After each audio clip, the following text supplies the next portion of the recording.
The Iran ceasefire is over. Good. It was worse. It's worse today than yesterday. Remember yesterday we were talking about they've lifted the sanctions, or the US lifted the sanctions waiver that was part of the MOU on Iranian oil and petrochemicals, and we were wondering would there be more strikes, or would that be the end of it?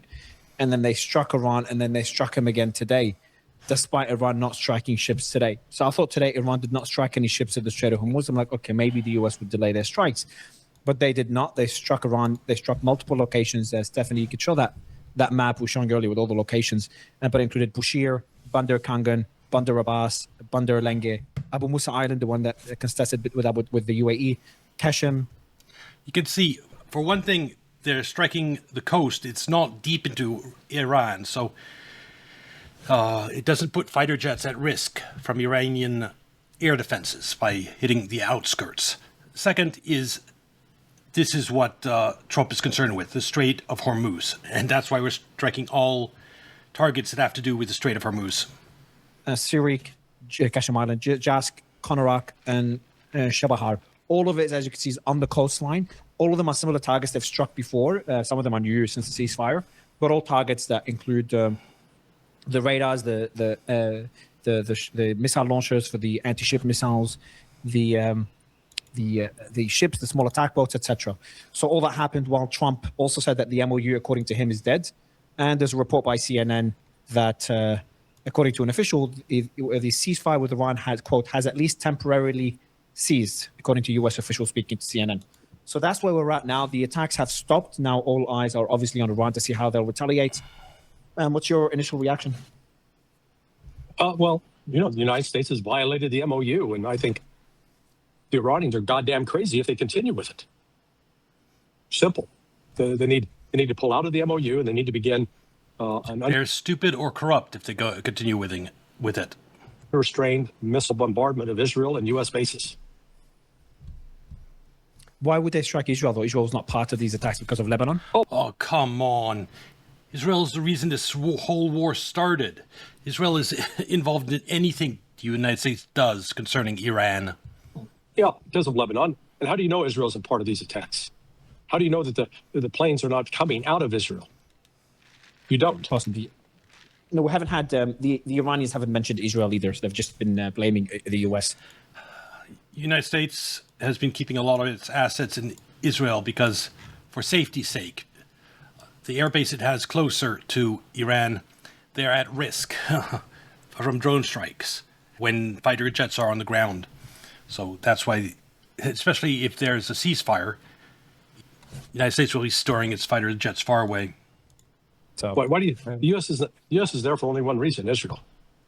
You've got to destroy the military capability, and U.S. has got planes based in Israel. Last I checked. By the way, in terms of planes in Israel, some of them have gone from Ben Gurion. Just reminded me. I saw a report earlier today. Three of these planes went from Ben Gurion to, I don't know if it's the one in Bahrain or Kuwait. I'll have to check it. But some of their planes were going. I've saved it because I know we talk about it a lot. The military movements. Let me see if I can find it. So. I'll find it, but there were some of them that were moved to. So some aircraft moved from Europe to the region. So there's been some military maneuvering done to prepare for potentially more strikes. Let me see if I can find it. I'll find it and mention it to you. But yeah, some of it came from Ben Gurion to the Gulf and so closer to Iran, I think Qatar or Bahrain. And some of it came from Europe into the Persian Gulf as well. So just a bit of a military build-up. Now, there's a lot of equipment still there, but thought it's worth mentioning. Yeah. No, I mean, look, Iran's got to figure out. It keeps getting played. I know there are a number of the Iranians on the ground and Americans on the ground, for that matter, in Iran for the funeral. They're reporting the people are chanting for revenge. So there is quite a bit of anger directed at Arachi and Ghalibaf for being too soft. Yep. Too conciliatory to the United States and the West. So opening the Strait of Hormuz without charging a toll, agreeing to that as part of the MOU was, I think, insane on Iran's part, giving up all their leverage. I think this. I didn't comment on it too much at the time because overall, what was inside the MOU was entirely in Iran's favor, but it's obvious you shouldn't have agreed to it. I'm saying this to Iran. You shouldn't have agreed to it unless you plan to enforce the MOU. Because right now you've let the United States renege on everything on their side of the deal, practically. Hostilities, Lebanon, Strait of Hormuz being under Iranian control, unfreezing assets, lifting sanctions, everything. All of those, United States has reneged on. So that's terrible on the Iran negotiators' part to have allowed the United States to do that. This thing's going to heat up. So I found the source, by the way. This is the satellite imagery to show the aircraft that moved from the 6th, so 3 days ago.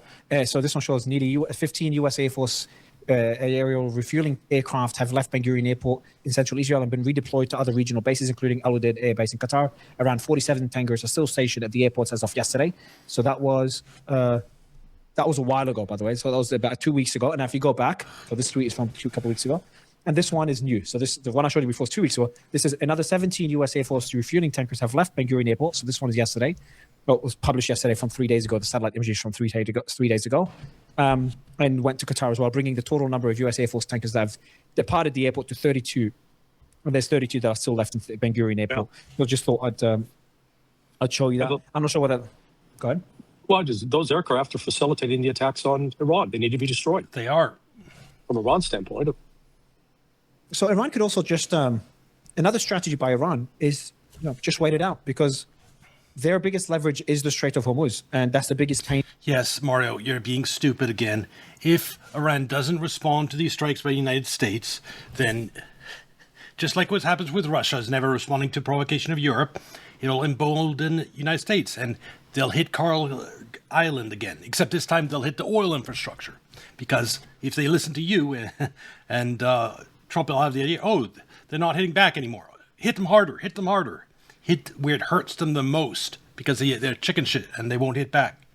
That's what will happen if they don't respond. So, yes, they should close Strait of Hormuz, but they have to respond militarily. Main point they have. So if they keep all this is, in my view, Trump lashing out because of Iran striking ships going through the Omani side, so they control the Strait of Hormuz. So all that Iran needs to do is just keep doing that. That's probably their biggest lever. Obviously, they can escalate. They can keep attacking American bases, but I think the Strait of Hormuz causes more... Mario, they attacked Karg Island. Even if they didn't attack the oil infrastructure, they attacked Iran's most crucial loading point for oil, Karg Island. If they don't respond to one attack on Karg Island, Trump will attack Karg Island again, and this time he might attack the oil infrastructure. So what you're suggesting, Mario, is suicidal. I know you are in Dubai, and you don't want this to escalate militarily because you're basically in the firing line. But no, what you're suggesting is just retarded. More damage than the strikes on the American bases that are already heavily damaged, or strike the Gulf, which I don't think we're at that stage yet. Why is it either or? Why are you presenting that as an either or? You can do both at the same time. Take out their tankers and maintain control of the Strait of Hormuz. And mine the southern route through the Hormuz Straits for good measure. I agree. You got to inflict the pain on the United States so it knows, no, you can't keep bombing us at will. You can't keep doing this. There was no justification for this. Everything Iran has been doing in terms of enforcing compliance with the routes traveled in the Strait of Hormuz is totally in harmony with the MOU. Iran has not violated the MOU. So, I mean... Do you think they'll strike more than Bahrain and Kuwait today? Or will be the same as yesterday, just Bahrain and Kuwait again? Well, I don't know. If they do like yesterday, they're going to limit it. If they were doing it, what I'm thinking, they'd expand it. They should hit Qatar. If they're at Al Udeid, take out Al Udeid. Destroy those planes. You destroy those planes, you destroy the ability of the United States to attack you. That's what they want to do. Stop the attacks. Destroy the planes. What do you make of Trump's comments that the MOU is dead and the CNN report that the ceasefire is temporarily, what did they say, is temporarily seized, has at least temporarily seized, according to U.S. official, warning that the situation remains highly fluid and that additional strikes have not been ruled out. But they say further... Trump can't politically recognize Iran's control over the Strait of Hormuz. So that's why he went all postal when they were attacking ships going through the southern route, because that was Iran exerting its control over the Strait of Hormuz. And he's going to have to recognize that in the long run when the oil crunch starts. Offensive strikes remain possible depending on how the situation develops. So I think the way I view it is the U.S. has kind of made it clear that there would be the rules of engagement that whenever ships are attacked in the Strait of Hormuz on the Omani side, the U.S. will strike Iran. That's not in the MOU. Hold on. Not MOU. That has nothing to, in the MOU, the United States has no right to strike Iran for enforcing who gets to come through the Strait of Hormuz. Paragraph 5 says very clearly it is Iran's responsibility to decide who comes through the Strait of Hormuz. It doesn't say only on the Iranian side. It says the Strait of Hormuz, entire. And so the United States has no justification whatsoever to launch those attacks, even though they're claiming, oh, we're intervening because Iran was enforcing the protocols that were placed in there. And we're the ones that signed off. We, the United States, are the ones that signed off on the memo giving Iran that power. Now we're trying to take it back. I think most people agree now that the United States was never serious about honoring anything on their side of the MOU. Trump just wanted the Straits of Hormuz open because we were about to run out of oil. Yes, I'm saying these are the new rules. I'm not saying right or wrong or justified or not. So what the US is conveying right now to the Iranians, they said it pretty explicitly. Whenever you attack ships, actually JD Vance said it himself. So JD Vance says, we made a deal with Iran, so the deal is very simple. If they shoot at ships, we're going to knock the hell out of them, and it's that simple. And that's a very basic way to work. Bullshit. That's a lie. They did not make that agreement. Show me in the MOU. Agreement. I'm not saying it's two-way agreement. He just said, with Iran, we made an agreement. We made a deal. Yeah, I know he's lying. I understand he's lying. Yes, the deal, that this is the deal. But I'm just saying that the message that they're sending across, worded in their own way. That he then says, if Iran tries to close the Strait of Hormuz down, there's going to be a response from the American military. It's that simple. That's the deal. I know there's no deal that says that, but I'm saying this is what the Americans are saying to the Iranians right now, and delivering on those words is that whenever the Iranians strike ships, the Americans. I also think part of the problem is that Trump still just doesn't understand the Iran situation, and whoever he's surrounded himself with, the yes men, aren't telling him the truth, but rather what he wants to hear. We wouldn't have gone into this war if he hadn't believed that Iran would collapse in 3 days. And people are probably still feeding him that type of nonsense. Strike Iran. That's been happening for the last few weeks, but now they're going to be striking them more extensively. The Iranian response has been, through these entire weeks up to today, has been striking back to American bases in Bahrain, Kuwait. So these are the rules of engagement we have so far. Not sure if that's going to change. You're forgetting one thing. Yesterday, Iran also launched anti-ship missiles. Anti-ship missiles, yeah. According to Trump, 111. Okay, I guarantee you, some of those missiles hit the ships. That's why Trump reacted the way he did today. But I don't know if it's 111 missiles. He said missiles, but it could have been 111 projectiles. Because the reports when me a projectile doesn't fly that far. Drone. A drone, 200 miles. That's probably a maximum range for an Iranian drone. Most of the drones. No, they were described as anti-ship missiles. I take them at the word. Trump. This is Trump's word. It's hard to take Trump. No. Exaggerates things. Iran last night announced that it launched anti-ship missiles at U.S. vessels. So it wasn't just Trump's words. No, they did. I think they did it maybe just after we went live. I think it was during our live. But back then it was, I think the report was 2 or 6. So it was a much smaller attack from these OSINT sources. Well, they didn't say how many they launched. No, not Iran. I'm talking about the OSINT sources that were spotted missile launchers. But there was just a handful. If it's 111 actual missiles, that will be pretty damn significant. But I don't know. If Iran, I don't know how Iran would return. It must suck being an optimist in this Iran war and constantly having your hopes dashed. Retaliate today and whether they're going to do it any differently than yesterday. And my worry is that if the US keeps this rules of engagement, this new back and forth, Iran strikes a ship, the US attacks Iran. My worry is that because Iran's been relatively restrained so far, will we get to a stage where Iran would respond in a disproportionate way and things change? Because there's been a more significant attack, more extensive attacks, I think 80-something targets according to the Iranians in Bahrain and Kuwait. But it's still Bahrain and Kuwait. It's not the UAE, it's not Saudi, it's not any energy infrastructure. But it's also not any energy infrastructure on the Iranian side. The Americans are striking the same targets they've always struck. They didn't strike anything in Tehran or deep into Iran. They didn't strike, Trump, as far as I know, none of the big underground. But Trump has said he might hit desalination plants. He threatened that. And so you never know with Trump. Facilities and none of the energy infrastructure as well. So I think it's more aggressive attacks, but similar targets. We don't know what they actually did. I mean, I wouldn't be so sure that they didn't strike any energy sites. I don't know. The Iranians haven't said. All we know is the geographic locations that they struck. That's all we know. Trump said that they didn't hit the oil on Karg Island. So, and I believe him at this point. So there are military targets on that island. He went after those, not the oil. Yeah, I think the Iranians were talking about what strike. I think there was 8-9 casualties yesterday. There was a small power outage in one of the cities that was struck today, and similar to what we saw yesterday, we saw power outages. I think cyber attack in Bahrain and Kuwait. But there was a power outage in one of the cities that was struck, but nothing too significant. So it might have been just some damage during the strikes. But there's a strike near Bushehr, but then the video showed it was an air defense battery by the looks of it. I've got some Trump statements for you. Let's just quickly read them. They just came out now. He's speaking on Air Force One. He says on Iran, I'm number one on their list before you. But if I go, you go. So perhaps someday you want to change professions. I don't know what he means. Like if he goes, as in they kill him. Then he says, we just hit them very hard. And I say we hit them 20-1. Every time they hit us, we're going to hit them 20. When they hit, we hit back much harder. Then he says, we've already won military. Iran has escalation dominance. That was established during the first months and a half of the war. So this is a pipe dream on Trump's part. They called a little while ago. They want to make a deal so badly. I just don't know if they're worthy of making a deal. I don't know if they're going to honor the deal. That's the problem. Then a reporter asks him, if Iran wants a deal, why do you think they attacked commercial vessels? Trump says, because they're sort of crazy, to be honest with you. They're a little bit out of control, but they want to make a deal badly. And he criticizes Spain, talks about removing, he's asked if he's going to remove more troops from Europe. He said he hasn't made a decision. And then he says a lot of it depends on Greenland. And they said he's going to make a very good deal on Greenland. So he's back to Greenland. By the way, there's something okay, this is a bad one. He gets asked, did President Ahmed al-Shara make any commitments to you on helping with Hezbollah in Lebanon?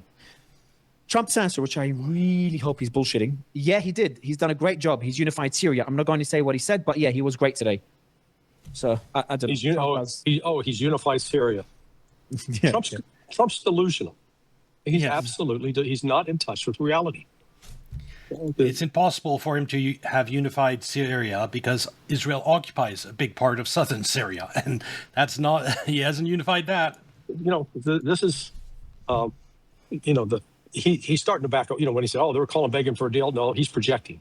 He's the one now begging for the deal to get the deal back on, because what happened to the stock market today? What happened to the oil market today?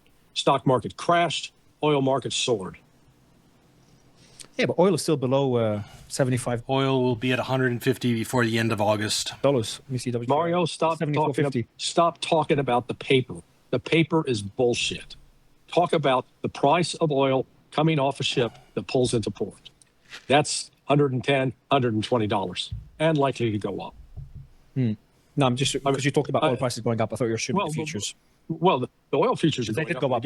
Yeah, that's what I thought you were referring to. If they go up, you know that the oil on the ships is going up.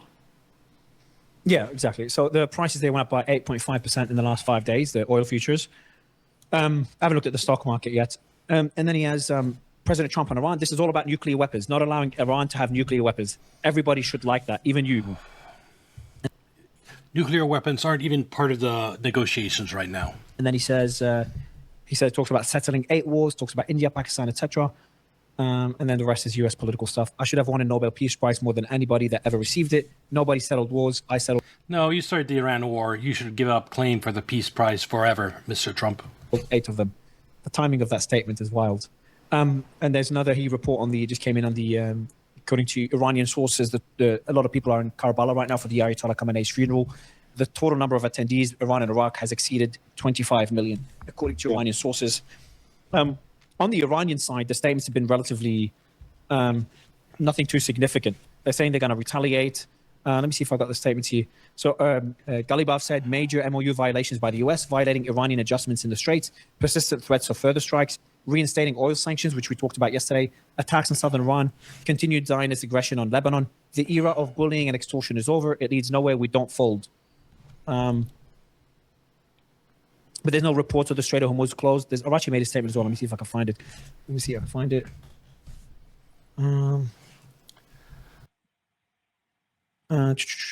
Okay, maybe it's an older statement. I'll see if you made a new statement. But yeah, the Strait of Hormuz is not closed. They haven't retaliated yet today. So nothing too significant on the Iranian front yet, unless we see it tonight. Yeah, well, they will retaliate tonight. I mean, I don't think there's any doubt about that. Yeah, obviously. Yeah. How far they go with it. Well, and let's recognize Karbala, that's over. All the activities there are done because it's, let's see, what is 7:30 now? So that's, is it 2 a.m. or 3 a.m.? 3. Yeah, 3. Yeah, it's 3 a.m. in the morning. So 2:30 in Karbala, 2:30. yeah, so actually the body is en route to Mashhad. Correct? Yeah, I think so. This is the burial place now, so I guess he's Mossad. Yeah. Yeah, Karbala's in Iraq, isn't it? Karbala's in Iraq. So Karbala, Iraq is over. So Karbala's over, and now it's heading back to today's July 9th is tomorrow. Tomorrow will be the burial, the last day of the funeral processions, if I'm not mistaken. Mashhad is probably at least 1,000 miles, 2,000 miles from Karbala. It's quite a distance. Here. Watch the video. Virtually all ships passing Hormuz near Iran, almost none entering. Iran's message received. Ships preparing for major escalation.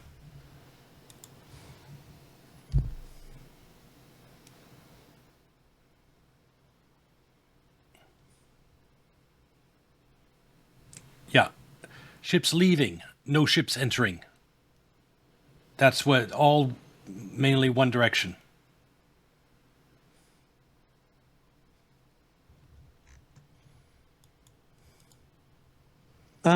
Yeah, so nothing else on that front on the statements. So we've just read Trump's statements. We've read about the attack, which was more significant than yesterday. So, it seems that the breathing obviously depends on what you believe the oil prices are. But for some reason, the Americans have escalated pretty significantly since yesterday. We haven't seen any similar escalation from Iran, but we'll see what happens tonight. But Iran's strategy is controlling the Strait of Hormuz. That is the main, probably the biggest lever they have, as we've talked about already. Israel's on.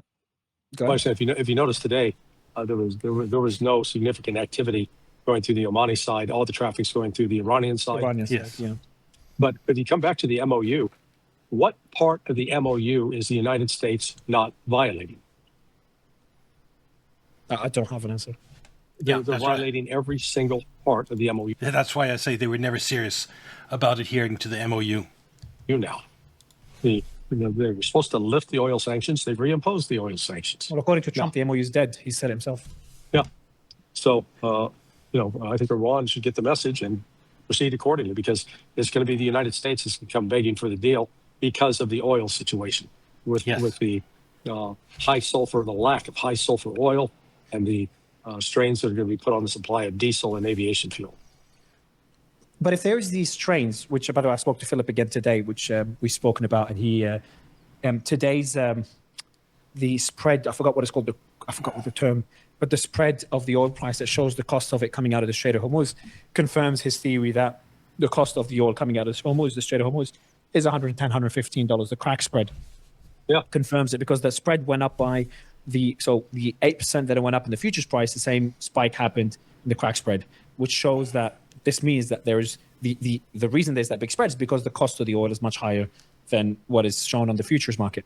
But I asked him a question, I'll ask you that same question. If we are seeing that, the oil is short, there is no oil glut, there's still an oil shortage. The price of oil on the market that is being purchased by those refineries being so high. There are the shortages in the US. By the way, they've refilled. So Philip told me today they tiny bit of refill of the strategic reserve. So they started refilling it, but a very small amount. Wait. Okay, stop.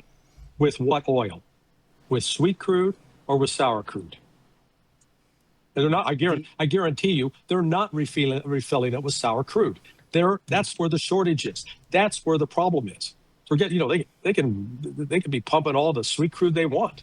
The problem is the refineries in the United States are not set up to convert the sweet crude into diesel and aviation fuel. The only refineries that carry that task out are set up to handle sour crude. So you can't just start talking about it like it's coffee.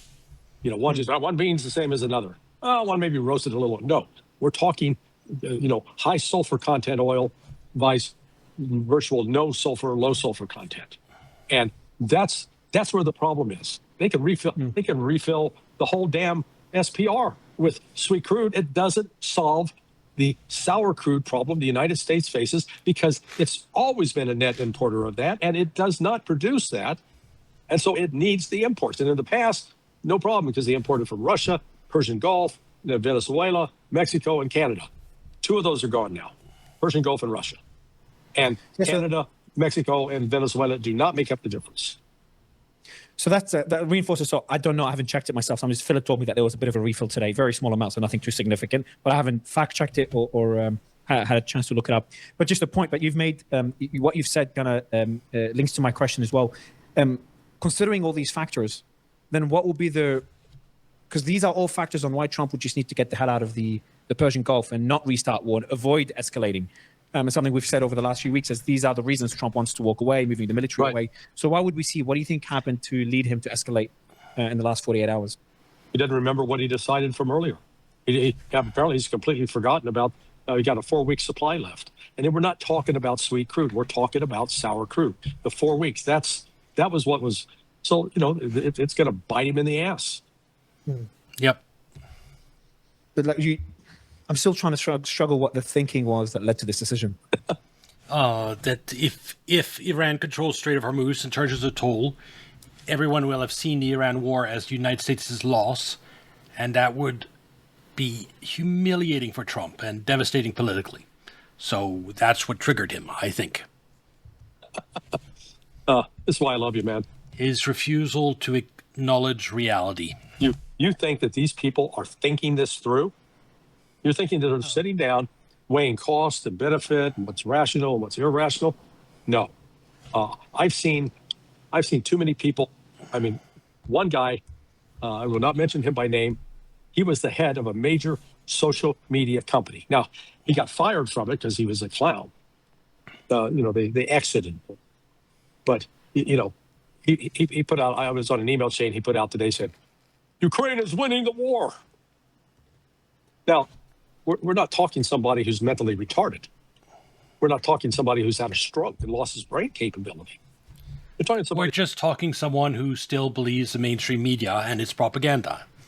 If you're someone like Asmongold, you would say the same thing, and he's not brain dead. He's well-educated, a sophisticated guy, was considered, competent enough to be in charge of a, Forbes 100 company. And yet he's completely divorced from reality. So don't assume just because these guys... Again, Asmongold, he's a very smart dude. He's on the same page as Trump. If you watch Fox News like Trump does 3 hours every day, you're going to have a completely deranged view on reality because your mind is filled with nonsense.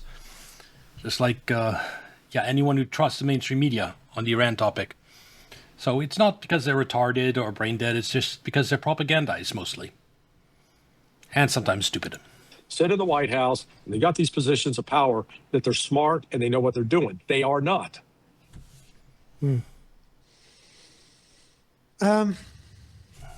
that's on that. Never underestimate the power of the mainstream media to propagandize. You'd be amazed. Some of the smartest people in the world are completely bamboozled by it. Front, Larry. We've got the J.D. Vance. I've read his statements. There's more we're going to talk about. Obviously, today was the last day of the NATO summit as well. We'll talk about that. Mm-hmm. We could show this to Larry if you don't mind, Stephanie. Just on, anything I find on military equipment moving around, I save it for our discussion. Unusual U.S. Air Force movement kicking off right now. 2 KC-135s. The tankers left the UK escorting unidentified aircraft, while 2 more tankers launched from Suda Crete, heading straight towards Turkish airspace. Fighters, bombers, or long-range strikes getting fueled up. There's obviously some military built up before the strikes. Well, what time did Trump to Turkey? Good point. Because those planes could have been sent to escort his Air Force One. Yeah, definitely. That could have been it for sure, or could have been for the strikes because the two happened simultaneously. Him departing and the strikes kicking off. So we've got you could remove it, Stephanie. Channel 14 reported about the strikes being imminent. And they said Israeli Channel 14 said the confrontation with Iran is not over, but all these are a bit outdated now because we've seen the strikes by the US. Everyone's talking about whether the US will attack again today. And obviously, we've seen them attack. Well, Trump said they'll attack, and he ended up not tackling from that one. CENTCOM put out a statement saying more than 20 U.S. Navy warships are patrolling waters across the Middle East as CENTCOM forces continue promoting regional security and stability. Just reading the statement there from CENTCOM. Trump said, we will strike Iran hard tonight. Then he started making threats. So the threats have escalated as well. He said, in one day, we can destroy every bridge in Iran, their power generation stations, where they produce electricity. We will destroy them if necessary. They have water desalination plants. We will destroy them if necessary. Obviously, as most people know now from our audience, that the water desalination plants in Iran are not existential for them. They've got a lot of fresh water access. But obviously for the Gulf, it is pretty existential. So it's not the smartest threat to make. And then he says, we might seize the Iranian island of Karg. So he's going back to the same threats we saw during the war. during the full-blown. One of Mario's guests earlier in the day, he feels that all these attacks by the United States is part of setting the stage for some type of ground operation to seize an island. And I have to agree with that. We might actually jump to that interview. U.S. CENTCOM forces have started conducting additional strikes against Iran to further degrade their ability to threaten freedom of navigation in the Strait of Hormuz. The United States, The United States is holding Iran accountable for recent unjustified aggression against commercial shipping and civilian crews freely navigating the vital international waterway. So look, my thoughts on this, Colonel, and obviously your thoughts are the ones I want to the audience wants to know about. But my quick thoughts is, this is still a power struggle on who controls the Strait of Hormuz. Yes. That's what the US wants it to be. But my concern is you can't just keep expecting Iran to always just react. And maybe they decide, you know what, we're done with this shit. We're going to escalate. Trump stops the strikes, but Iran continues attacking. But the only issue I was mentioning earlier is Iran's options they don't have the same options they had before. Before they could strike the Gulf, and they could hurt the global economy pretty effectively because of oil prices being so high. Oil prices have dropped significantly. A lot of oil has gone out of the Strait of Hormuz, so that gives a bit of breathing space for the US. But also striking the Gulf is a bit tricky now when you're negotiating, improving relations and doing business with them over the last few weeks, and to attack them out of nowhere now. Iran is a bit more, not significantly, but I feel a bit more constrained, and that might have emboldened the US this time around. But I'd love to get your general analysis of everything we're seeing, considering now we know that these are strikes, we expected it, but we know that these are American strikes against Iran. And CENTCOM is saying this is degrading Iran's ability to control the Strait of Hormuz. Well, we have an indication of how the United States sees this. Donald Trump today in Ankara at the NATO summit was quite clear that the Islamic Republic of Japan fired quite a few missiles. Japan. And hit quite a few bases. So when you consider... I was faster than you, Mario. That the president is aware. We have a new front. We have a new front now to take care of. We've got Ukraine. Yes. We've got Iran. Now South China Sea is blowing up. Now the Islamic Republic of Japan. Just for the audience. 2 times. He did it 2 times. He's Japan. Trump misspoke today, called Iran Japan. Just saying. Doesn't get the job. So it wasn't him. He was... Yes, I get it. So Trump misspoke, and he was... okay, well played. Go ahead, go. So the... I'll let you back. And then he mentioned that... And then he mentioned that we'll probably hit them again. And then he talked about hitting them tonight, and that he shouldn't say it. And then he said, well, they can't do anything about it, so I'll say it anyway. So we are going to hit them tonight. So we know that there's additional strike. Next round is, but in terms of the power struggle for the Strait of Hormuz, and it is not necessarily a power control of the Strait of Hormuz. It's a power struggle in terms of what leverage does that then bring to any renewed negotiations in the future. Right now, the United States hasn't really unlodged or changed any of the conditions to bring to the table in either the MOU. Or in control of the Straits of Hormuz. Yes, Trump doesn't like the current MOU, which entirely favors Iran. He wants the final agreement to be something different.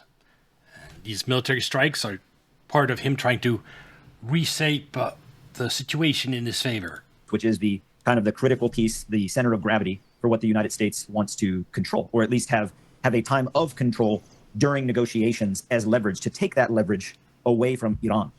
So as I look at that and I think so does Iran have fewer options now than they did in the beginning?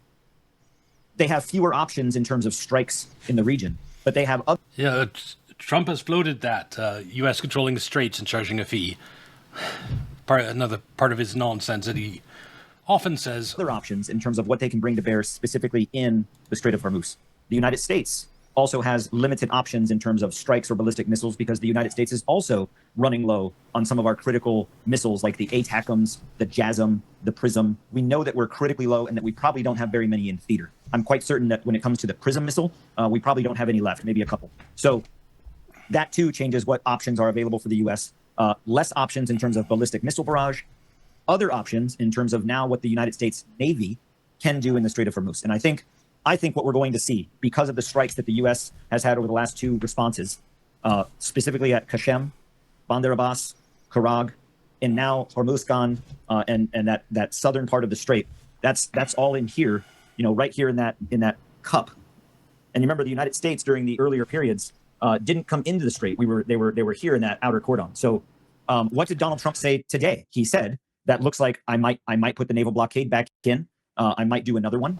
So what he's told us, what I can see is the United States establishing another blockade. However, it's not going to be just the distant blockade south of the strait in the Gulf of Oman.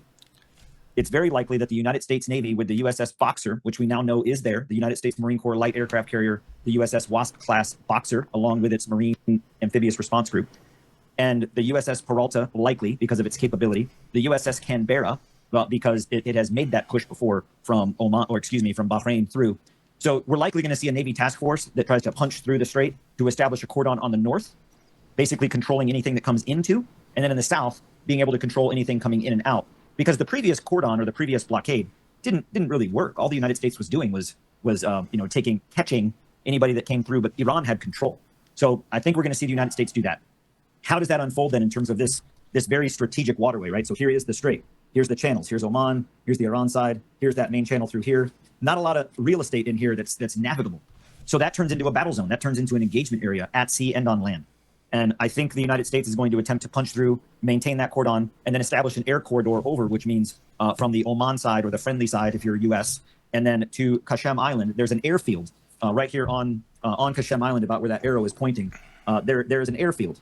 And that airfield can manage aircraft from C-130s, obviously, to Apaches, A-10s, various other jets, F-35s. So that would then provide deeper strike capability, but then also aircraft to maintain an air corridor over the Hormuz province, or excuse me, the Strait of Hormuz. So that gives the United States the control in space and time that it needs for negotiation. But that window of time is slim. And Donald Trump must act on that quickly, because the time he's bought, the breathing space, because the oil has dropped, world economy is a little bit happier now that the Strait of Hormuz is open. He doesn't have a lot of peace dividend from when those will skyrocket again and people start getting a little antsy. So it's got to be soon. It's got to be now. It's got to be quick. I think he even said that in some of his words today. He said it'll be quick. We're going to do it. We're going to hit it. And we're going to get it done. And it's going to look like. So the plan, maybe from Trump's side, was sign this MOU, get this surge of oil out of the Straits of Hormuz. Get this surge right here out of the Strait of Hormuz, right, and then do the military operation, try to seize Hormuz, because that would have really freaked out the oil markets if he'd done it right here, let's say, the operation to seize Qashem Island. So sign an MOU, get this glut of oil out, and then do the operation to take Qashem Island. That might have been the plan. Like this. So I think that's what we're going to do. We're going to see the establishment of a naval corridor, 2 blockades, air corridor, and if, with the high potential of if, the seizure, and when I say that, I want to be clear, a seizure doesn't always necessarily mean boots on the ground. You can seize an objective by controlling it with air and naval assets. So could we also see something against Card Island to hold Card Island as leverage? I think we will. So I think that's what we're seeing in terms of the naval operation, air, navy, some land components in the next 24 to 48 hours. And it's got to happen soon, or Donald Trump loses that breathing space. And There's a report here. I think no matter what they try, it's going to end up being a disaster. At least 20 explosions at the Chabahar port. I think this is the biggest port in Iran, isn't it? I could be wrong. But there's 20 explosions at that port. I don't know if they're striking more of these fast attack boats. Also, there's initial reports, unconfirmed, because that's pretty significant if it's true, that a refinery was targeted on Lavon. That would be pretty. If a refinery was targeted, that would be pretty significant. Very explanation. significant. You agree? Well, Chabahar is not only the largest; it is Iran's only oceanic port, meaning it's right there in the in Chabahar province. It's very large. It's not only for the processing and transportation of petrol fuels and oils. It's also for military headquarters, commercial traffic, the Swift boat fleet, its submarine fleet of those small mini subs. It's a very important facility or location. So the United States striking that. It seems now that the United States is taking directed hits at not only infrastructure that would provide the needed support to that military installation, but the oceanic port itself, which then cuts off Iran's ability to flex forces into this region. This is where that very large port is, right here, where we're seeing a lot of those strikes, right here in that province, in Hormuzgan and Changbar province. So to me, that looks like, if you're looking at where are the allies coming in the island hopping campaign up the Pacific, and the next island you start hitting is Iwo Jima with artillery. If you're Japanese, you look at that and you say they're coming to Iwo Jima next. So if you look at this in terms of where the U.S. is striking now very heavily, that's an indication of where the U.S. might try to move. Because to bomb something, but then not maneuver, doesn't really yield a tangible result. So yes, I think that's what you're showing there is Chabahar port, and it is the only large and only full oceanic port. Exactly. If you zoom out more, you can see the Strait of Hormuz on the stop there. There you go. You can see the Strait of Hormuz there on the left. and this is Port Chabahar on the right. And that's critical because it's into the port, the Gulf of Oman, and then subsequently into the Arabian Sea. It's a critical oceanic port for Iran, so that's going to be important. Yeah. That's And also there's, yeah, click on the bottom left corner of the layers, Stephanie, just so it's nice to look at it this way. There you go, yeah. Nice. Yeah, this is, and then if you could show where Bushehr is, because Bushehr is being struck as well. That was all the way west. You're gonna have to come up here. Bushehr is the coastal port. You're gonna have to go further north up near Karg Island. So go along the Iranian coastline. Yeah, like just you're search heading it. towards Just Kuwait. search it. Yeah, exactly. So that's being struck. But what do you make of power outages reported in Shabab? This is Bushehr there. You can zoom out from it. There you go. Yep. Zoom Well, so out you see right there all the way. where you put the icon, that island directly off of it, that's Karg Island. Exactly. Bushehr is a docking area. It's not necessarily a port. When you think about a port, you're thinking about all of the port operations that go with that, like Los Angeles or Malakas or New York or the east coast of the United States. So this is a port, but it's not an oceanic port. It's a Gulf port, but it supports everything out of Bushehr supports Karg Island. Yep. So that is what give me those indications to where we saw Bushehr being hit some in the previous round of escalation prior to MOU talks, and the fact that the United States is re-engaging that in its target deck. When the United States decides to strike with tomahawks and ballistic missiles and rockets, et cetera, it's not just a free-for-all of, hey, everybody start shooting. These target decks, the Joint Priority Target List, JPTL, or the JPTL, goes to the command, it gets approved, it then gets tasked to various platforms to shoot it, whether that's a ship or a plane or a launcher or a satellite or whatever the soup du jour is for what's going to shoot the thing. They get assigned that mission. So these are all pre-coordinated. So the fact that we're now seeing Bushehr, we're seeing Bandar Abbas, we're seeing Qashem Island, we're seeing potentially Lavan. Potentially, yeah. Has been more reports of Lavan Island refineries been struck. So this is Lavan Island there. But that would be. Yeah, I hope this report is not true. This is quite massive in terms of the breadth. I wouldn't say depth because we're not going very deep into Iran, but the breadth and the width. Everything along the ocean, the sea, is being hit. From Karg Island all the way down to the main oceanic port.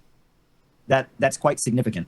Iran's response yesterday, or previous to this response from the U.S., was quite significant as well. If you think about, if you live in a country the size of Rhode Island and you take 85 ballistic missiles, that's pretty significant. I've got something significant, Anthony. So there's reports of blackouts in Chabahar. But that means if there's power outages there, that means they would be targeting power plants, no? Well, it depends on the expanse of the power outages. Like right here where I live, we had a power outage a little while ago because we have a massive storm that's coming through. Was it Iran? No, right here in North Carolina, which, depending on the political environment, they got long missiles. Directly for, because I would imagine, I don't know the Iranian logistics scheme, but I would imagine that the majority of what goes to Karg Island, the workers, because it's a large oil facility island, that all of that is done by small aircraft. I'd imagine. Anthony, let's talk about, so you can remove it, Stephanie, thank you. Noor News, I don't know if that's Iranian, reports that Iran's armed forces will launch a massive attack on US military bases in the region shortly. Obviously, it's expected. Hasn't happened yet. This fire is an air defense installation near the nuclear power plant was targeted, not the power plant itself. I don't know if I'm not saying this is the fire, but there's been reports that the power plant in Bushehr was targeted. But this is now reports that what was targeted was an air defense battery there. So Iran's response. You talked about the dozens of attacks, yes. Well, I think we've covered most of the points. There's a very real chance that we might finally see some type of big operation on part of the United States to open up the Strait of Hormuz. An operation I expect to fail, by the way, within the next 48 hours. And that was the real reason behind all these strikes. And that Iran hitting those 5 ships going around the Oman side of the Straits was just a pretext. We'll have to wait and see. Anyway, this will be on YouTube. Like and subscribe.